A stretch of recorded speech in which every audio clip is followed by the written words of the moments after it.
Hey everyone, in this video I'll be talking about what's coming next to Solasta 2's early access, giving my thoughts on the roadmap of updates over the next year, and making some predictions because I think I figured out what classes will be coming next. I've been digging around everywhere for information. I can't wait to share it all with you here, and I also got some wishes on things that I'd like to see come to the game. Now, first off, where it stands currently. We got 6 classes, 13 subclass. I did do a video breaking out all of them if you're curious, 4 Ancestries, and a level cap of 4. The big thing here is there's going to be continuous improvement based on player feedback, and they're very open to the feedback, and there's co-creation with the community, and I think this is something that is really nice. They are listening and addressing things that people have been saying already. Now, I also just want to quickly mention that there are a few things that aren't currently in the game right now, like the stone cutting for the dwarves that's not working properly, wizards cannot learn spells from scrolls properly, rogues cannot use their cunning action hide in combat at the moment, and crafting is not currently available, with it planned for a future release.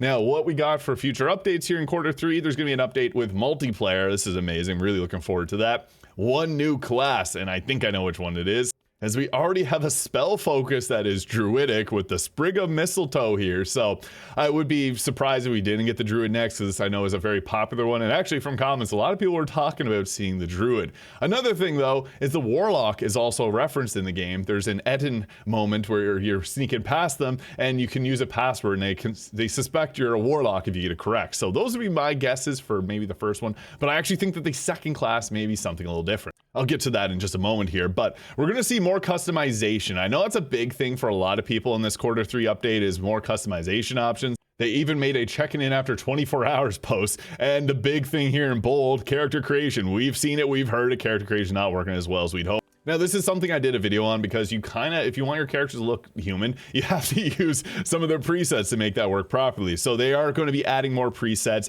adding more hairstyles, and a lot of other creative options. A nice thing they did mention is a third and final issue is that your Giga Chad's 18 strength fighter would end up with the same body shape as your sickly 8 constitution wizard. So there's currently a bug in the male's body shape chest being awkwardly misplaced, and they're working to fix that. So we'll hopefully see some more stuff getting at it. I do know that when you start to add in like sliders for bodies, it's difficult with armor actually morphing around the bodies properly. So we probably won't see too much in terms of body types. This is not like a huge AAA studio though. Just be remembering that through all of this. But if you read through this, they've been very open to actual feedback, which I think is really nice. They're not burying their head in the sand and like some other developers out there. So this is really nice that they're working on improving it as people are wanting it. Obviously, issues with crash and instability do happen. I did have a few myself, but quarter 3 means we'll probably be seeing this sometime in the summer, maybe like a June or July release. It's really hard to say. They haven't put any information out on that just of yet, but I do think we'll see the druid at that time alongside multiplayer, more customization, which we'll hopefully see as something this game desperately needs, and new world events.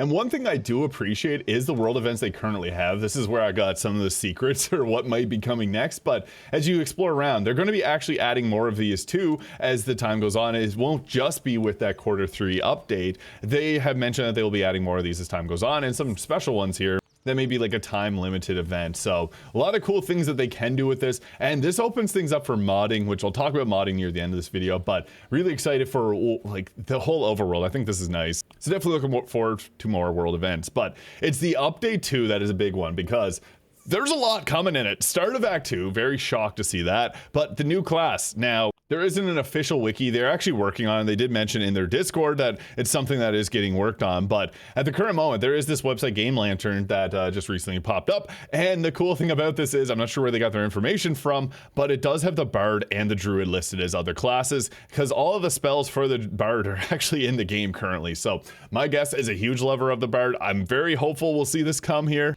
Now, it is really hard to say if they'll add more support classes right at the front here, because if we do get the druid, like I think we will end up due to the items already being in the game, that'd be 2 more support classes. So I kind of think we may see the warlock potentially.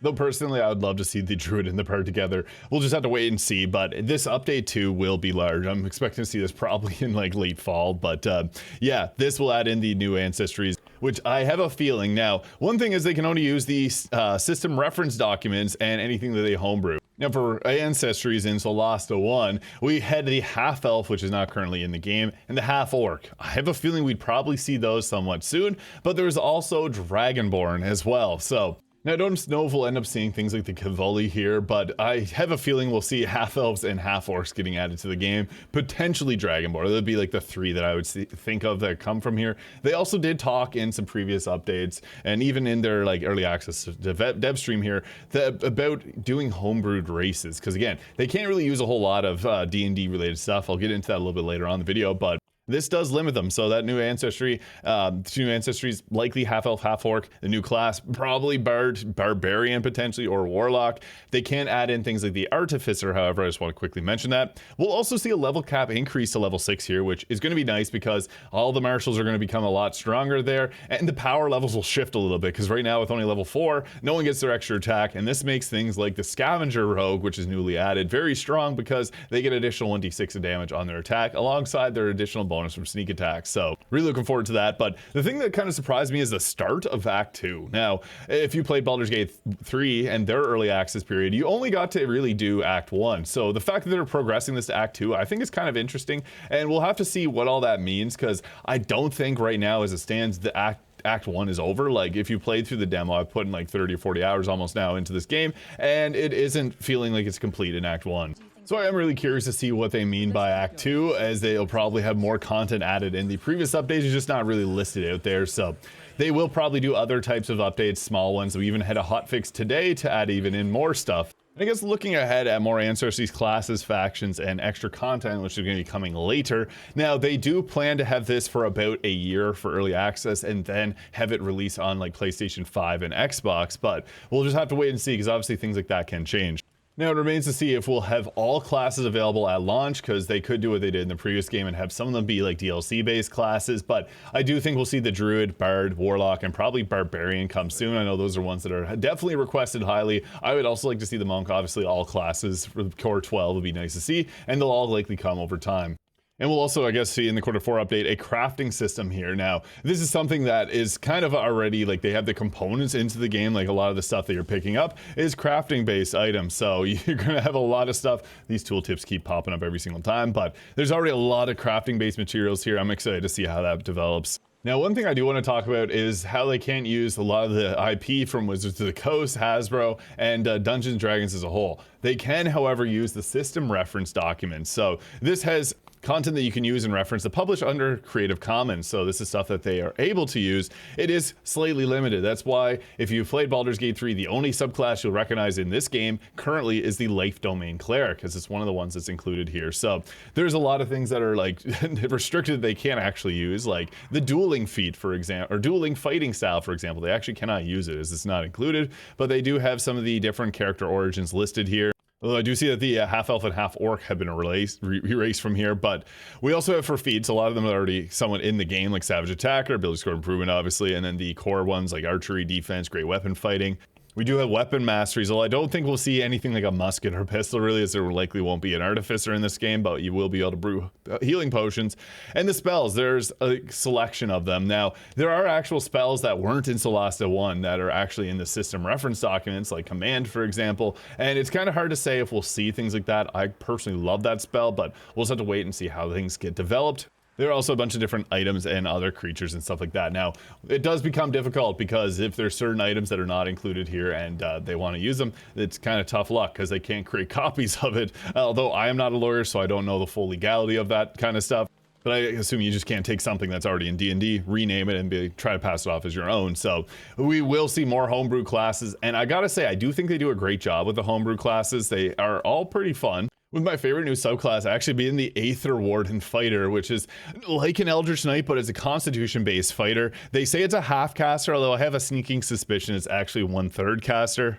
And here they go again, saying it is a half caster, but again, I do think it's a third caster. Just really cool class though, because it is going to use its Constitution modifier, so it doesn't sacrifice anything. But I also am a big fan. There's the Court Mage, like it's a tanky wizard. They also have the School of Rune. I really like this. It's a high damage wizard, kind of bridging the gap between the wizard and the sorcerer. They made huge changes to the Shadowcaster, which previously in Solasta 1, their sneak attack on spells actually came at level 13, and in this game it now comes at level 3, which greatly opens them up. So we can expect more changes like that. Their homebrew, I would say, across the board is pretty solid. Like, you're going to find something similar to your D&D class in this game, and as they continue to add more and more subclasses, I'm sure there's going to be a lot of great stuff for everyone. Now for wishes and things that I would like to see come to Solasta 2. Now, two big things for early access and even for the official launch. A magic mirror to be able to change our characters. I had to restart one of my runs because I didn't realize my dude had a girl voice. So yeah, that is something that was a little annoying, having to restart an entire team. It takes some time to make party members. I would also like to see a preset of some sort, being able to like save your creations. I do multiple runs. I'm on my 5th run now, so I'd like to be able to at least save certain designs so I can just reuse them easily, since you have to create your entire party. You don't just get to pick origins. Alongside, I'd obviously also like to see more character creation options, but one thing that I think would be nice is being able to actually export your character creation to another player. So if you want to, share your party with others or share them online, I know a lot of other games out there are doing this and it's had great success, so that'd be really cool. Although the face melding does complicate things, I think that'd be a cool addition if they could add it. But the magic mirror, another thing that I think would go great is the ability to respec your characters. Now, some people like the option of, not doing that, so maybe have it as a toggleable option in the menu here, so that people that want to use it can use it, and those that don't have to even think about it. I think that would actually be a really good option, just because there's some players that want something different. I screwed up not knowing feats properly my first time around, and that just was annoying because then I had to start a whole new playthrough and go through it again, but hey, it is what it is. I just think it'd be nice to be able to respec. Now, we do have multi-classing too, and that's a reason that I want to see that, because there's a lot of interesting options that you weren't able to do in the previous game. So while it's only level 4, I've had people asking for multi-class builds. Don't think it's worth doing right now, in all honesty, just because you end up diluting your build. But once class levels go up to like 12 or 10, for example, that's when things start to get interesting. And another thing I'd like to see too is a lot more items. It's one of the things that I think Baldur's Gate 3 did pretty well, is there's a lot of unique items in there. People like that. If you played other CRPGs like Divinity Original Sin 2, one of the biggest complaints is the loot kind of sucks.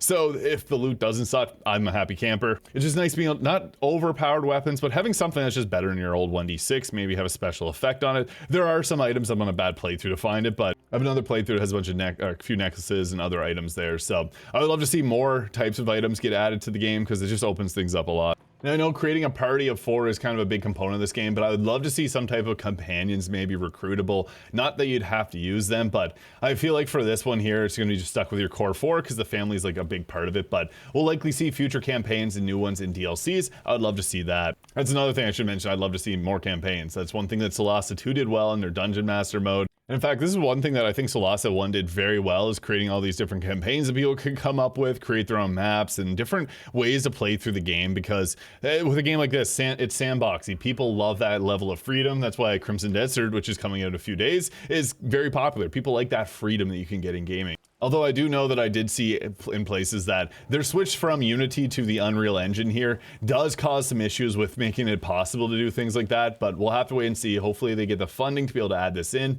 Another thing I do want to mention with funding too is that this game will come out of in full release and out of early access. So if you're buying this, you're not going to get a game that's not getting, completed. They did say that they will be completing this game. They have the budgets already set aside to be able to finish off this game. So yeah, don't have to worry about this game not getting completed. But in freedom, I do also want to talk about modding. Now, Unreal Engine does have a bit of, it's not like it's difficult to mod for Unreal Engine, but it does have some differences compared to like modding with a toolkit like Baldur's Gate 3, and why their modding is like thriving right now. So currently there are 17 mods for the early access. Really nice to see. Kate's very legendary modder for Baldur's Gate 3 and many, many other games has made quite a few different mods here. There's some nice ones like camera tweaks and things like that, but we don't have any like respec mods or anything like that, so hopefully we'll see more mods come to fill in the gaps on what the game doesn't actually deliver, as they can only do so much, obviously. But I do think that a modding community can help this game thrive, especially if they don't end up having like a full Dungeon Master mode. Just being able to create things a little bit easier and just being open to that, I think does help a game really do thrive. I know a lot of people have been asking me about this game in mods, so I'm hopeful that there's like a good avenue for it to be created, but that's something I guess we'll have to wait and see as the player base grows, as the full launch comes along. We'll just have to wait and see for that one. And I guess in closing, I also didn't mention this, but they did confirm that they'll be adding in rolling for stats again, so that's something I know a lot of people have been asking about. We'll see that come soon. It's not going to be a mandatory thing, you can choose to do it or not, but they've been listening to player feedback, and that's why I think it is really important to submit feedback and bug reports. You literally just go to their website. There's going to be the support tab here, and they even have a document on how to report a bug, so you can get all the information you need just from there. And you're just going to come in here and you can leave either a bug, a suggestion, or translation localization. I would recommend leaving feedback too, because they've been open to it. Obviously leave like nice feedback, but leave your thoughts. They did say that this is going to be co-creation with the community, and they really seem dedicated to making this game great. So we'll have to wait and see what all comes here, but I just want to give my thoughts on what's coming next in the roadmap. So let me know your thoughts in the comments, hit the subscribe button below if you enjoyed, and we'll catch you all in the next video.